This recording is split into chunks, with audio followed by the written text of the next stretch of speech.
어느 편에 설 것인가라는 제목으로 우리가 부활주일 말씀을 나누고자 합니다. 우리가 지난 시간에요, 예수 그리스도께서 얼마나 재판 엉터리로 받으셨는지, 그리고 십자가로 가셨는지, 사실상 자발적으로 택한 길이라는 걸 알게 되고요. 그 뒤에 이제 헤로당에 갔다가 빌라도 총독에게 갔다가 이제 결국 뭐 탐탁진 않았지만 어쨌든 빌라도 총독이 이렇게 사형을 내려서 십자가로 가게 됐고요. 그 과정 속에서요, 예수 원래 세 명이 십자가에서 죽기로 돼 있었거든요. 이 월절에요.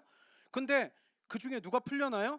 바라바가 대신 풀려나요. 바라바라는 강도가 풀려나가지고 그 자리에 예수님이 대신 들어가게 된 거예요. 참 이게, 그래서 오늘 여기 보면은 예수 그리스도께서 죽으실 때 혼자서만 십자가에서 죽으신 게 아니라 옆에 두 명이 같이 있었다라 그러는데, 원래 그러니까 십자가형이 이 바라바와 이 두 명에게 집행돼 있기로 했던 거예요. 근데 거기에서 이제 바라바만 6월절 날 한 명 풀어주는 그 습관 때문에, 흉악범죄자라도 무조건 한 명 풀어주는 것 때문에, 그 전통 때문에 풀려나게 되면서, 예수님 때문에 그 바라바가 풀려나게 되면서 이제 예수님이 십자가로 가셔서 죽게 되는 상황인데, 예수 그리스도와 함께 끌려갔더라 여기 나오는데요. 그러니까 같은 옆에 두 명이 같이 십자가에 매달렸다라는 걸 분명히 전하고 있어요. 32절 33절 다 같이 한번 읽어보실까요? 어떤 상황인가? 32절 33절 시작. 예수와 함께 끌려가니라. 해골이라는 곳에 이르러 거기서 예수를 십자가에 못 박고 두 행악자도 그렇게 하니 하나는 우편에 하나는 좌편에 있더라. 여기에 보면 또 다른 두 행악자라고 표현을 하는데요. 여러분, 이 사람이 누구일까 이제 좀 이따 이제 봐야 되는데, 왜냐하면 이 둘의 태도가 너무나 그 예수 그리스도 십자가에 매달렸을 때 이 둘의 태도가 대비가 되고, 그걸로 인해서 완전히 또 이게 바뀌게 되잖아요. 그들의 운명 자체가 바뀌게 되는데, 이 두 행악자가 과연 누굴까? 이게 보면요, 누가복음에는 행악자라고 나와 있거든요. 그냥 악을 행한 자. 근데 마태랑 마가복음 같은 경우에는요, 여기에서 행악자라고 안 나오고 강도라고 나와요. 그러니까 두 강도가 옆에 같이 달렸다라 그러는데, 이게 강도냐 행악자냐, 도대체 무슨 죄를 저질렀을까, 우리는 이게 궁금하긴 한데, 두 행악자도 같이 사형을 받게 돼서 예수와 함께 끌려갔더라. 해골이라는 곳에 이르러, 해골이라고 여기서는요 크라니온이라는 헬라어 단어로 썼는데, 이게 여러분 해골이라는 게 아람어 히브리어랑 거의 같은 계열인 아람어로 골고다예요. 그러니까 골고다가 해골이란 뜻이거든요. 그러니까 거기에서는 그냥 골고다란 이름으로 마가복음에선 골고다라고 썼고요. 여기에서 보면 골고다의 뜻이 해골이잖아요. 해골이라는 헬라어로 쓰여 있어서 여기에서 예수님께서는 골고다 언덕에서 십자가에 매달리셨다라는 걸 여기서도 전하고 있는 거죠. 골고다가 해골이에요. 그래서 마가복음에서 골고다라고 나오고 누가복음에선 그냥 해골이라고 표현되어 있다. 이거는 그 언어의 차이예요. 같은 단어인데 뜻이 해골이라 그러니까 좀 그렇죠, 꺼림칙한데, 어쨌든 그런 곳에서 예수 그리스도께서 십자가에서 골고다에서 십자가에 매달리셨다. 그 자리에서 예수 그리스도를 십자가에 못 박았고, 다른 두 행악자도 그렇게 하나니, 그러니까 이미 매는 맞을 대로 맞고 피 흘리신 상태로 이제 못까지 박히신 상태예요. 그러니까 얼마나 고통스러울지.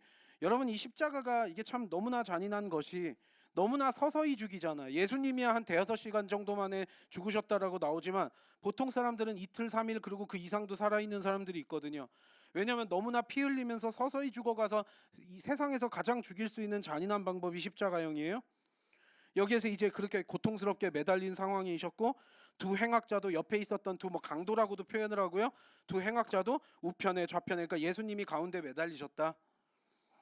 그런데 여기에서 여러분 이제 절정인 장면이 여기서 나오는데요.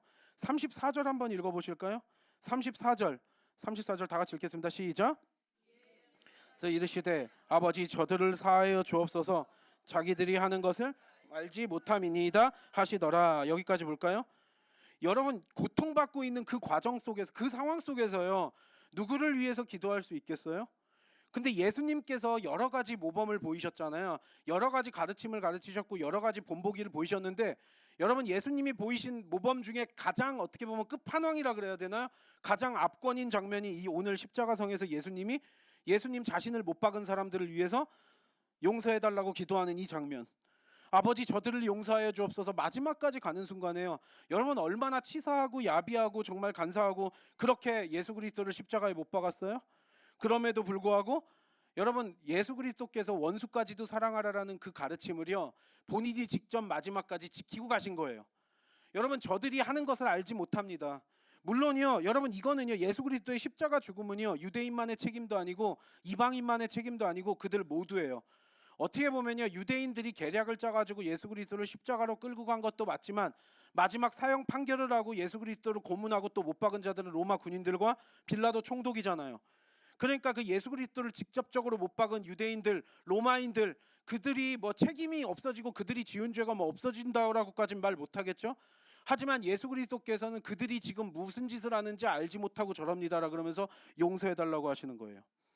끝까지 예수님께서는 그들까지도 용서하기를 원하셔서 예수 그리스도께서 원수도 사랑하라는 그 가르침을 실제로 마지막까지 모범을 보이고 가셨다라는 거죠. 여러분, 오늘의 이 본문 내용은요, 사실 이사야 53장 12절의 내용을 그대로 성취하는 그 내용이거든요. 이사야 53장 12절이요. 이사야 53장 12절 다 같이 읽겠습니다. 시작.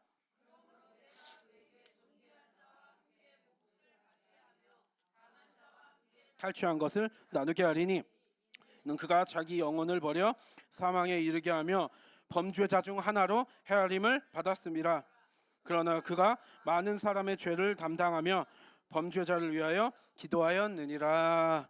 예수 그리스도께서요, 여기에서 보면 옷을 찢어가지고 나눠 가진다는 것도, 군인들끼리 옷을 찢어 나눠 가진다는 것도 예언되어 있고요.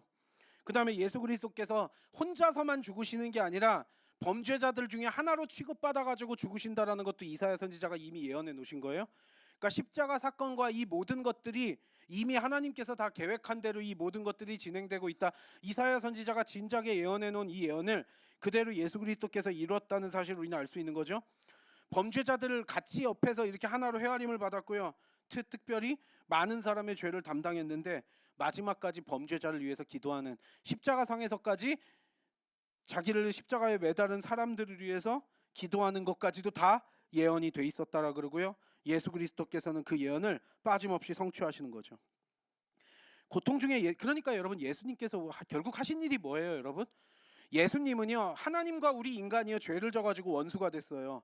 여러분, 예수 그리스도의 십자가의 의미, 그리고 십자가의 죽음과 부활의 의미는요, 이제 예수 그리스도를 통해서 하나님과 우리 사이의 관계가 회복됐다라는 거예요. 원래 하나님과 우리는 원수였거든요. 죄를 졌기 때문에 원수 관계였지만 예수 그리스도께서 화해시키셨어요. 스스로 죽으시고요, 스스로 부활하시면서 구원을 완성하시면서 화해시키셨고요. 오늘 여기 본문에도 나와요. 십자가 상에서까지 이 죄인인 인간들과 하나님을 화해시키려고 하신 게 예수님의 마지막 행동이었다는 거죠. 최후의 순간까지도 하나님과 우리 죄인인 인간 사이를 화해시키시고 회복시키신다라는 예수님 사역의 본질이 무엇이냐라고 우리가 여기에서 보면 알 수 있다라는 거죠. 그 고통 속에서도 예수 그리스도께서 이렇게 기도하셨다. 어떻게 보면 절정 중에 절정이죠. 가장 어떻게 보면 여러분, 이 기도가 어떻게 가능할까요? 그러니까 이게 참 어떻게 보면 하나님께서 이렇게까지 하셨어야만 할까, 얼마나 하나님의 공의와 사랑이 큰지를 우리는 또한 여기서 볼 수 있는 거죠. 근데 그렇게 기도하면 뭐예요? 사람들은 그럼에도 불구하고 끊임없이 계속 조롱하고 있어요. 35절부터 38절 읽어볼까요? 35절부터 38절 다 같이 읽겠습니다. 시작. 백성은 서서 구경하는데 관리들은 비웃어 이르되 저가 남을 구원하였으니 만일 하나님이 택하신 자 그리스도이면 자신도 구원할지어다 하고, 군인들도 희롱하면서 나와 신 포도주를 주어 이르되 내가 만일 유대인의 왕이면 내가 너를 구원하라 하더라. 그의 위에 이는 유대인의 왕이라 쓴 패가 있더라.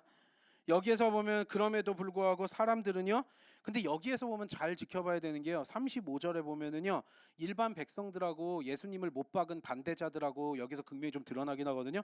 백성들은 그냥 가만히 서서 구경했대요. 그러니까 일반 백성들은 서서 구경했는데 관리들은 비웃어서 조롱했대요. 십자가에 매달리는 고통 중에서도 비웃었다라는 거. 여러분, 이거는요, 왜 이렇게 일반 백성들 중에 십자가에 달리시는 걸 구경한 사람도 있고 못한 사람도 있겠죠. 하지만 소식을 듣고 왔을 때 이거 보면 알 수 있어요. 일반 백성들이 다 조롱한 게 아니구나. 예수님의 반대자들은 앞에 나서가지고 막 못 박아라 못 박아라 막 이랬잖아요. 하지만 일반 백성들은 여러분, 불과 며칠 전까지만 하더라도 예수님이 십자가로 가셔서 너무 당황스러워서 지금 어찌할 바를 모르고 있는 거지, 예루살렘에 지금 예수님을 따르고 예수님을 좋아하는 사람들이 너무 많았다는 사실을 또 여기서 알 수 있는 거죠. 일반 백성들은 당황해가지고요, 서서 그냥 가만히 구경하고 있지 뭐 못 박아라 뭐 해라. 왜요? 예수 그리스도가 저렇게 막 죽을 만한 잘못을 안 했다는 거 아는데도요. 여러분, 로마 군인들이, 이게 십자가형이라는 거는요, 로마 제국에서 처하는 극형이에요. 그러면 이게 함부로 뭐 로마 군인들한테 예수님 죽이지 마 그러면서 예수님의 제자들도 지금 다 여기저기 뿔뿔이 흩어져 있는 상황 속에서 누가 예수님 왜 못 박냐고 막 로마 군인한테 달려들겠어요? 빌라도 총독한테 어떻게 하겠어요?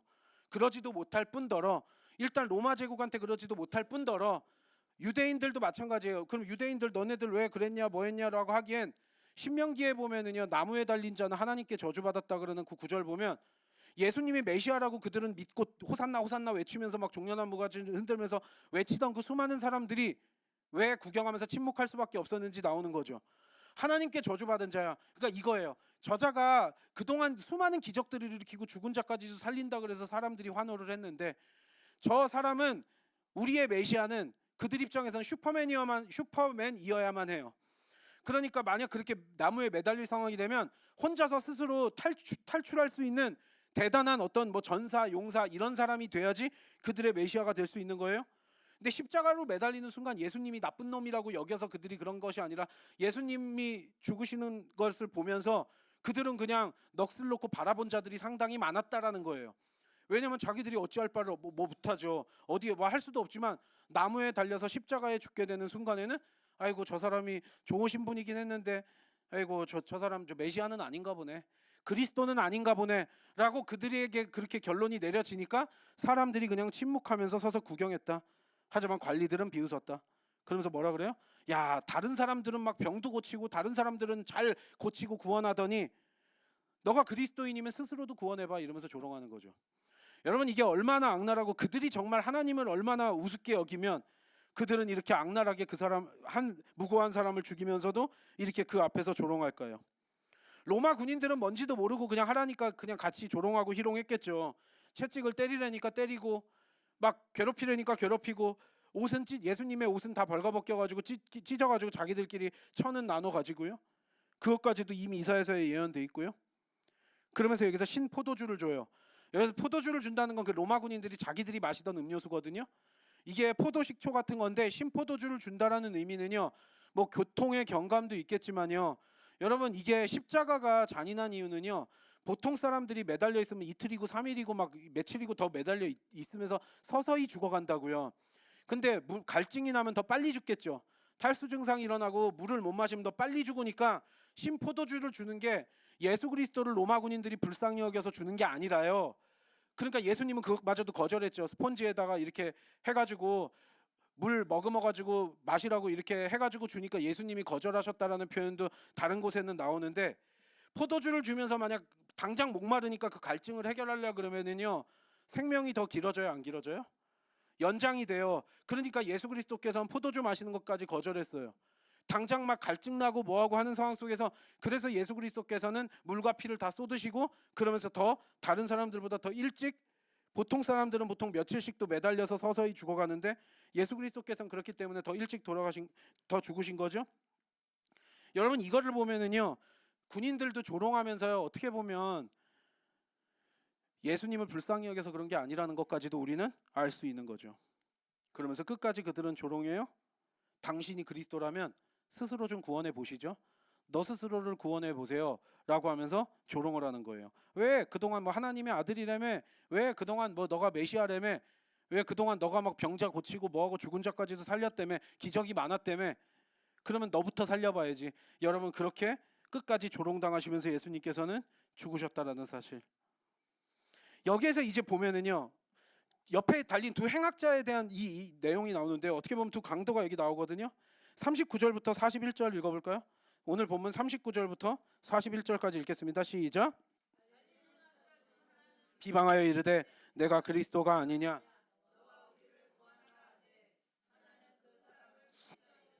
내가 동일한 정죄를 받고서도 하나님을 두려워하지 아니하느냐. 우리는 우리가 행한 일에 상당한 보응을 받는 것이니 이에 당연하거니와 이 사람이 행한 것은 옳지 않은 것이 없느니라 하고, 여기서 옆에 매달려 있었던 두 강도 혹은 행악자라고 이야기하는 이자들의 태도가 완전히 대비되는 거예요. 여러분 그러면서 이제 그 결론까지도 너무 극적으로 달라지게 되는데, 여러분 오늘 여기 본문에 보면 일단 이 강도들이 누구냐라는 거예요. 여러분 우리가 십자가에 매달린다는 거는요 어떻게 그냥 뭐 물건 훔쳐가지고 뭐 이렇게 하고 이 정도 갖다가 십자가에 매달리지 않아요. 왜냐하면 사형의 방법은 여러 가지가 있어요. 십자가는요, 특별한 경우 아주 흉악스러운 범죄자인 경우나 특별히 로마 제국 안에서 십자가형이 가장 잔인했던 이유는 로마 제국의 반기를 들였었던 반역죄를 저지른 자들에게 해당되는 거예요. 그러면 이들이 그냥 단순히 깡패처럼 그냥 이렇게 잡범으로 이런저런 범죄를 저질러서 십자가가 아니라 아마 꽤 굉장히 무거운 죄로 기소가 됐을 거예요. 이제 역사서에 보면은요, 이 바라바가 누군가 하면은 바라바와 이 동시에 두 명이 같이 매달리게 됐잖아요. 도대체 무슨 죄를 저질렀는지 성경에서 자세히 설명하고 있지는 않지만 우리는 추측은 할 수 있겠죠. 바라바가 누구예요, 여러분?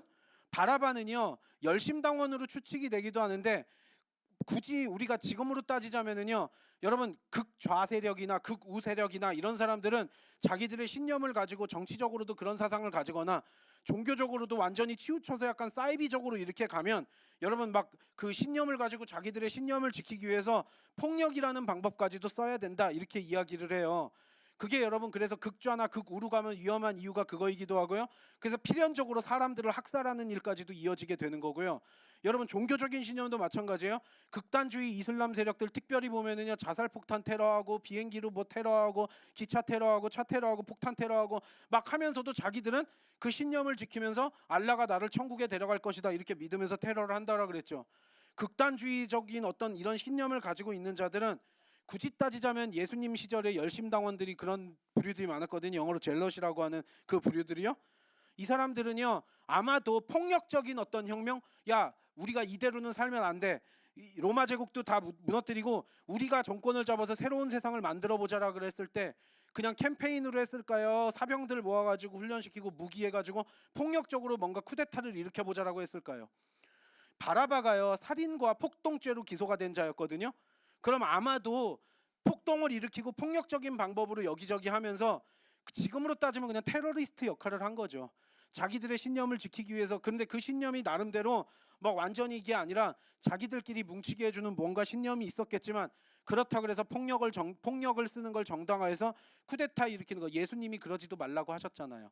사람들은 예수님 시절에도 그렇고 사도들의 시절에도 그렇고 끝까지 이렇게 반란을 일으키는 걸 늘 꿈꾸고 있었다는 거예요. 우리들의 찬란했던 예루살렘을 우리는 회복하고 우리의 땅을 회복하고 뭐 다윗의 영광을 찾고 이런 것들을 이용해서 아마도 그들은 그렇게 폭력적으로 폭동을 일으키고 그 과정 속에서 사람들을 죽이는 일까지도 벌어지지 않았을까, 여기저기서 그런 테러들을 벌이지 않았을까. 그랬기 때문에 바라바와 이 두 명이 십자가에 세 명이 매달리게 됐었을 거라고 우리는 추측할 수 있는 거죠. 그리고 바라바는 풀려났지만, 한 명만 풀려나야 돼서 바라바 대표가 풀려났지만 원래 죽기로 했었던 두 명은 그냥 십자가에서 죽게 된 거고요. 단순히 그냥 뭐 양아치 수준은 아닐 거예요. 그래서 여러분 여기에 보면 이 두 명이 위험한 신념을 가지고 있었기 때문에 끔찍한 범죄를 저질렀고 그래서 십자가에서 죽게 되었는데, 이 둘의 태도가 너무 다른 거예요. 한 강도는요, 끝까지 다른 사람들 조롱하듯이, 근데 원래요 다른 성경 이 복음서에 보면은요, 원래 마태복음 같은 경우에는 원래 처음에는 두 강도 둘 다 막 욕하였더라 이렇게 나오기도 하거든요. 마태복음 27장에는요. 근데 그러다가 이제 한 강도가 돌변해서 예수님에게 신앙 고백을 하고 회개하는 장면이 나오고, 한 강도는 끝까지 야 스스로도 좀 구원하고 우리도 좀 구원해봐 끝까지 조롱하면서 그렇게 죽어가고요. 여러분 이 장면을 보면서 참 어떻게 보면 우리가 그 최후의 선택으로 어떻게 갈리나 우린 이것까지도 보게 되는데, 그들이 무거운 죄를 저질렀는데 한 명은 계속적으로 예수 그리스도를 조롱해요. 자기도 같이 죽어가는 상황에서도 끝까지 조롱할 수 있나 이런 생각도 들지만 참 그래요 여러분. 그래서 39절에 너 그리스도라며, 너 메시아라며, 그럼 우리도 좀 구원해줘 이렇게 하면서 너도 구원하고 우리도 구원해라 막 이러면서 막 조롱하지만, 그게 조롱이었다는 건 다른 옆에 있었던 한 강도는 그 사람을 막 꾸짖어요. 그러면서 야 우리 같은 경우는 죽을 죄를 저질러서 우리는 죽임당하는 거야. 동일한 정죄를 바꿔서도 하나님을 두려워하지 않느냐. 여기서 너무나 중요한 말이 나와요. 옆에 있었던 한 강도 한 행악자는요, 몰라요 어떻게 폭동을 일으켜서 어떤 폭력 사건으로 사람을 어떻게 죽였는지, 어떻게 하다가 이게 걸렸는지, 반역죄를 꾸미다 걸렸는지 잘 모르겠지만 확실한 건 우리들이 죽을 만한 죄를 저질렀다라는 걸 인정을 해요. 야 너랑 나는 죽을 죄 져서 졌잖아. 근데 저 예수라는 자는 아무런 죄가 없다는 거 너도 알지 않느냐. 옳지 않은 것이 없느니라. 저 사람 다 옳다라는 거 알지 않느냐. 여러분 예수님이 지금 3년 동안 공생의 사역을 하셨어요. 그러면 이 강도들이요, 뭐 나름대로 자기들끼리의 뭐 이게 모임 있었고 예수님의 사역에 같이 인벌브되진 않았을 거예요. 예수님하고 함께 했었던 시간이 뭐 있었는지 없었는지 뭐 언제 봤는지 뭐 했는지 모르겠지만 그들이 예수 그리스도와 직접적으로 함께하지 않았다 그래도 3년 동안 예수 그리스도에 대한 소문에 대해서는 익히 들었을까요, 안 들었을까요? 다 들었을 거예요. 야, 어디 선지자가 나타났대, 뭐 모세래매, 엘리야래매, 막 병 고친다며, 죽은 자도 살린다며, 그러면서 막 가르치고, 야, 유대인들 막 바리새인들이고 막 제사장들이고 누구들이고 다 사두개파 바리새파 이런 사람들 다 비판한다면서 막 뭐 한다면서 이런 소문들이요. 그리고 예수 그리스도에 대한 소문들에 대해서 이들도 분명히 들어봤을 거라는 거죠. 그러다 붙잡혀서 죽게 된 거고요. 그러면 그들도 알 거예요. 예수 그리스도에 대해서 직접적으로 안 봤다 그래도 이들이 예수 그리스도가 어떤 분인지 소문을 들었기 때문에 죄 없다라는 것도 알았다는 거고요. 여기서 이게 나와요. 하나님을 두려워하는 자와 두려워하지 않는 자의 차이. 두 강도가 바라바와 함께 뭐 같은 잘못을 했고 같이 뭐 동조를 했고 어쨌는지 우리가 모른다고 하더라도요. 한 강도는요 깨닫게 된 거예요. 어떻게 이렇게 각성하고 깨닫게 됐을까 궁금하긴 한데 아마도요 34절에 십자가 상에서도 예수님께서 외치세요. 저들을 용서해 주세요. 저들이 자기들이 무슨 짓을 하는지 알지 못합니다라고 공개적으로 그 했던 기도를 예수님께서 십자가에서 고통을 당하면서 그 하셨던 기도를 아마 한 강도는 듣고 더 마음을 돌이키지 않았을까 우리는 추측은 해볼 수 있겠죠. 그 기도까지 들으시면서 저분이 진짜 그리스도이실 수도 있겠다라는 생각을 하면서 하나님을 두려워하지 않느냐? 너 하나님을 경외하는 자들 아니냐? 하나님을 두려워하면 저 사람이 잘못된 거 없다라는 거 알면서 너가 어떻게 그렇게 조롱하느냐? 하면서 꾸짖는 거죠. 그러면서 우리는 우리가 행한 일에 보응을 받는 거야. 우리는 죽을 만한 죄를 졌어. 하지만 저분은 잘못한 거 하나도 없다라고. 그러면서 예수님께 간절히 부탁해요. 42절 43절 끝까지 읽어볼까요? 42절 43절 다 같이 읽겠습니다. 시작.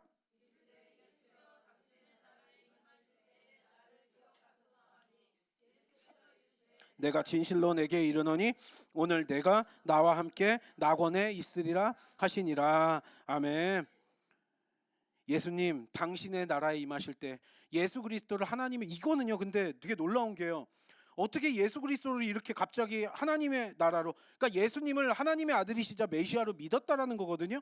이게 단순한 회개가 아니라요. 저분은 잘못한 거 없어. 우리는 죽을 죄를 졌지만 이러면서 어떻게 보면 회개도 포함되어 있지만 단순한 회개가 아니라요. 이거는 완전히 예수 그리스도를 하나님의 아들이라고 인정하는 예수 그리스도를 하나님이시자 그리스도로 인정하는 그 장면이에요.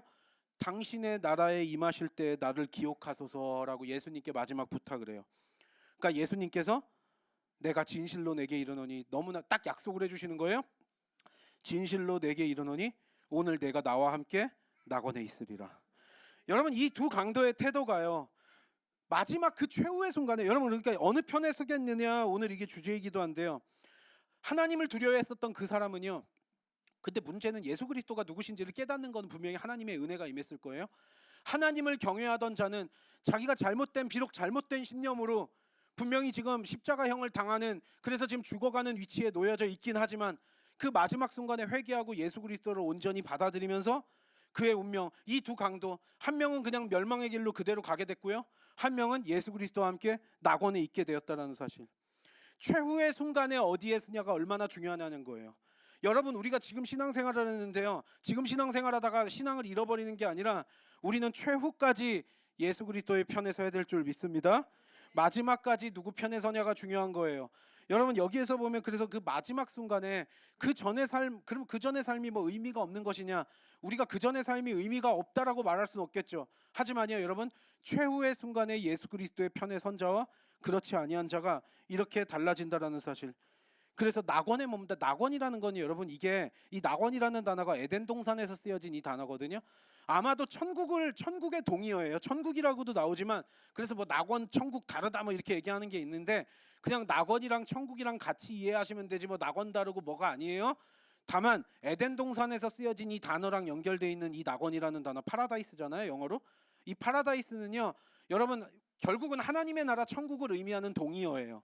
여러분 오늘 당장 우리가 죽으면은 하늘나라에 간다라는 사실, 예수 그리스도와 함께 낙원에 간다라는 사실. 에덴 동산의 비유를 하는데요. 이 에덴 동산하고 같은 이 낙원 동산, 에덴 동산이 이 파라다이스 이 낙원이라는 단어인데요. 에덴 동산이 어떤 데예요? 하나님과 우리 인간 사이에 아무런 문제가 없을 때, 아무런 죄악의 문제가 없을 때 하나님과 자유롭게 교제하면서 소통하던 가장 아름다운 동산, 그곳과 천국이 비교가 될 수 있다라는 거죠. 그 선에서 우리는, 그런 측면에서 우리는 천국을 이해할 수도 있겠죠. 타락 이전에 그렇게 존재했었던 그 하나님과 친밀하고 개인적인 교제, 그리고 회복이 된 모든 장소, 그리고 슬픔과 두려움과 눈물이 없는 그 장소. 계시록 21장 3절부터 4절, 계시록 21장 3절 4절 다 같이 읽겠습니다. 시작. 내가 들으니 보좌에서 큰 음성이 나서 이르되 보라, 하나님의 장막이 사람들과 함께 있음에 하나님이 그들과 함께 계시리니 그들은 하나님의 백성이 되고 하나님은 친히 그들과 함께 계셔서 모든 눈물을 그 눈에서 닦아주시니 다시는 사망이 없고 애통하는 것이나 곡하는 것이나 아픈 것이 다시 있지 아니하리니 처음 것들이 다 지나갔음이러라. 아멘. 두려움도 슬픔도 고통도 걱정도 없는 그곳에서 우리 또한 예수 그리스도와 함께 새로운 몸과 마음을 가지고 완전히 영광스럽게 변화된 몸을 가지고 하나님 나라에서 하나님과 영원히 거할 줄 믿습니다. 우리가 부활절날만 부활이 아니라요, 예수 그리스도께서 죽으시고 사흘 만에 우리가 지금 부활절로 지키는 이유, 우리는요 왜 주일날 예배드려요? 우리 크리스찬들이 주일에 예배드리는 예수님이 부활하신 날이라 그래요. 그래서 우리는 지금 이 시간에 예배드리는 줄 믿습니다. 그만큼 우리에게 부활절은 핵심이자 본질이자 이런 것이에요. 예수 그리스도께서 가장 먼저 부활의 첫 열매가 되셨고요. 그래서 우리가 뒤따라서 우리는 그 열매를 따라 우리도 이제 부활 영광스러운 모습으로 변화될 것이라는 걸 믿고 살아가는 자들이 우리 그리스도인들이에요. 어떤 사람들은 허무맹랑하다라고 할 수 있겠지만요, 우리의 초점은 이 땅에 있지 않아요. 이 땅에서 몇십 년 사는 게 우리의 삶의 인생의 목적이 아니에요. 여러분, 사람들이요 신앙생활을 할 때도 자꾸 빠지는 함정 중에 하나가요, 사탄 마귀는요 여러분들을 교회 나오지 못하게 막지 않아요. 물론 그런 경우도 있겠죠. 하지만요 교회 나오는 우리들에게요, 그리고 신앙생활을 오래 이렇게 하더라도요 부활 소망만 안 붙들고 살면 된다라고 사탄 마귀는 속삭이고요, 나의 인간적인 욕심이 자꾸 그렇게 만들어요. 그러다 보니까 우리의 삶에서의 행복도 없고 기쁨도 누리지 못하게 하고요, 성령님의 은혜도 누리지 못하게 만들어요. 부활 소망에 집중하지 못하게 만들어요. 부활절만 부활 우리가 생각하면서 죽으면 천국 가나 보다가 아니라요, 우리는 그거를 늘 품고 살아가는 자들이에요. 여러분, 예수 그리스도가 지금 당장 오시더라도 우리는 맞이하러 나가야 되는 거예요. 개인적인 종말이 되었던 우주적인 종말이 되었더니요, 우리는 지금 언제라도 우리의 삶이 끝날 수 있다는 걸 준비하면서 살아가는 자들이지, 1000년이냐 5000년이냐 살면서 계획 세우면서 막 이렇게 살아가는 자들이 아니라고요. 물론 삶에서 우리가 뭐 작은 어떤 계획들을 세우면서 사는 것 자체가 의미 없다라는 게 아니라, 아무리 계획을 세워놔도 우리 맘대로 되지 않는다는 걸 우리는 겸손하게 인정하는 자들이에요. 여러분, 교회에서도요 자꾸 우리가 이게 착각이 뭐냐면은요, 교회도 자기의 어떤 유익을 위해서 교회를 나오고 신앙생활을 하는 경우들이 많고요. 왜요? 그렇게 되면 여러분들 안에서 성령님이 역사하시질 않아요. 그리스도의 보혈의 능력이 임하지도 않고요, 성령의 역사가 일어나지도 않고요, 그걸 통해서 어떤 영적 전쟁이나 이런 것들을 수행할 수 있는 여력도 없이 그냥 영적으로 눌려지네요. 그러니까 근본이 이거예요. 부활 소망만 못 붙들면 돼요. 하늘을 품고 하늘에 속한 자로 살면은요 분명히 우리의 삶이 달라지거든요. 하늘에 속한 자로 안 살고 여러분이 이 땅에 매이게 만드는 게 사탄 마귀가 그렇게 우리에게 속삭이는 거짓말이에요. 여러분, 신앙생활을 하더라도요, 여러분 교회 가서 뭐 목사가 설교를 하는데 맨날 이 땅에서 어떻게 하면 축복을 받느냐, 어떻게 하면 평안하게 사느냐, 뭐를 하느냐, 맨날 그런 것만 우리가 말씀을 나눈다라고 하면은요 결국 초점이 하늘에 있는 거예요, 땅에 있는 거예요? 왜냐면요, 전 신학교 다닐 때도 그러고 저 교회 다녔던 데도 이런 메시지들을 제가 많이 들었던 적이 있어요. 여러분, 뭐 신앙이 고단수로 가고 더 높은 단계로 가면 결국 천국과 지옥에 매몰돼서는 안 된대요. 제가 이 이야기들을 많이 막 들었어요. 나름대로 자기들이 성경 연구하고 막 이랬던, 천국과 지옥에 매몰된 신앙생활을 하면 안 되고, 그게 아니라 천국과 지옥 상관없이도 이 땅에서 하나님 그 성경 말씀대로 그냥 선하게 잘 살면 된다, 그게 중요한 거다. 여러분, 그렇게 이야기하면서 그게 더 뭐 수준 높은 것처럼 이야기하는 경우 있는데요, 그렇게 되다 보면 결국 자유주의로 빠지게 되고 종교다운주의로 빠지게 되고 뭐 되고 예수 그리스도만이 별로 간절하게 여기질 않아도 된다라고 여겨요. 그리고 자기들은 굉장히 고상한 철학과 고상한 신앙관을 가지고 있다라고 여겨요.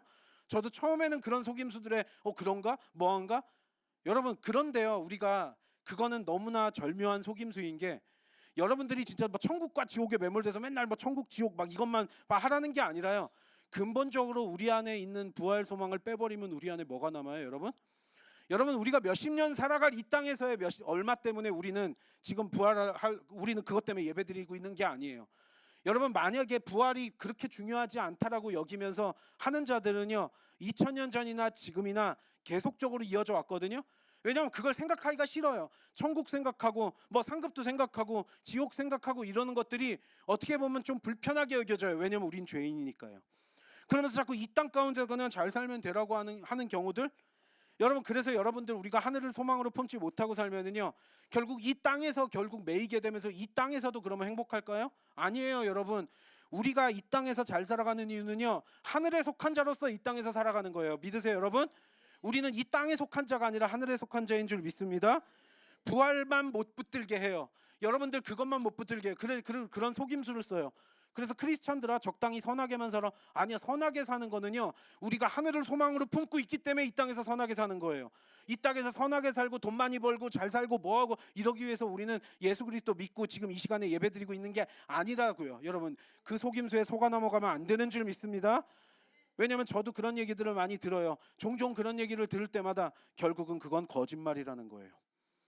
하늘 소망을 붙들지 못하게 하는 건 거짓말이에요. 굉장히 고상해 보이고 수준 높아 보여도요 결국 우리는요 이 땅에 뭔가를 붙들면서 산다고 충분하지 않아요. 다 썩어 없어져 버릴 유한한 것들이라는 걸 우리는 영적인 세계를 알고 있는 우리들은 안다라는 거죠. 고린도 교회 성도들도 똑같았어요. 2000년 전에 사도 바울도 이야기를 자주 했던 것이 자꾸 부활 같은 건 얘기하지 말라. 그냥 예수님이라는 사람을 좋은 사상가로 잘 따를게. 여러분 그 정도로 생각하는 사람들이 있어요.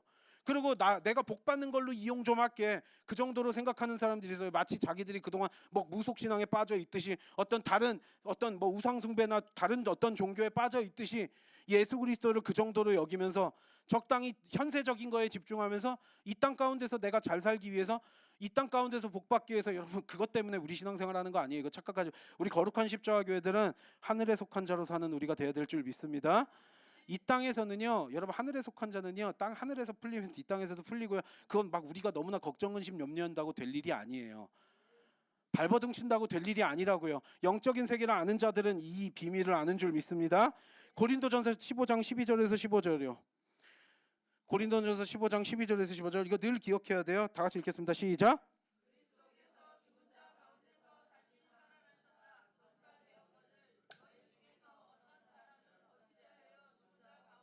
부활이 없다 하느냐? 만일 죽은 자의 부활이 없으면 그리스도도 다시 살아나지 못하셨으리라. 그리스도께서 만일 다시 살아나지 못하셨으면 우리가 전파하는 것도 헛것이요 너희 믿음도 헛것이며 또 우리가 하나님의 거짓 증인으로 발견되리니 우리가 하나님이 그리스도를 다시 살리셨다고 증언하였습니다. 만일 죽은 자가 다시 살아나는 일이 없으면 하나님이 그리스도를 다시 살리지 아니하셨으리라. 자꾸 부활이 없다 하지 말래요. 부활이 없다 하지 말래요. 예수님께서 우리가 부활하지 않을 거라면요 예수님도 하나님께서 부활시키실 이유가 없었대요. 예수님을 부활시키신 이유가 우리에게 부활의 길을 열어주시기 위해서였대요. 부활이 없다면 우리가 지금 믿는 것들 다 헛것이다. 여러분 믿는다고 하면서 부활 그런 건 별로 안 중요해요. 천국 지옥 그건 나중 일이에요. 여러분 이게 아니라요 그게 우리를 끌어가는 본질인 줄 믿습니다. 우리는 그 소망으로 살아가요. 그 소망을 꺾으려는 모든 것들, 결국 우리가 하늘을 바라보면서 우리는 이 땅에서의 모든 것들이 해결이 돼야 되거든요. 이 땅에 집중하고 이 땅에 매이지 않아요. 그 모든 것들, 부활을 소망, 영원한 생명의 소망을 붙들지 못하게 만드는 모든 것들을 단호하게 거절해야 될 줄 믿습니다. 우리 그리스도인들이 바라보고 사는 게 뭐냐라는 거예요. 우리 그리스도인들은요 하늘 보고 살아가는 자들이에요. 하늘이 아니라 이 땅에 집중하게 만드는 모든 가치관들, 사상들, 뭐 신앙관들 이런 것들이요 다 배격해야 돼요. 예수님이 부활하신 것처럼 우리 또한 부활할 줄 믿습니다. 그리고 예수님과 함께 낙원에서 영원히 거하게 될 줄 믿습니다. 그 하나님의 은혜로, 그 주의 은혜로 우리가 예수 그리스도를 믿게 되었어요. 그래서 하나님 아버지의 자녀된 우리들이 할 일이 뭐예요? 그래서 예수 그리스도가 십자가에서 죽으시면서 우리의 죄를 사하셨습니다. 부활하시면서 우리에게 부활의 첫 열매가 되셨습니다. 이 복음의 그 근본 본질을 선포하면서 그 죄사함, 우리의 그 구원의 소망을 선포하면서 그리고 우리는 그 은혜와 사랑에 감사하면서 하루하루 주의 자녀로서 살아가는 자들인 줄 믿습니다. 찬양하고 기도하겠습니다.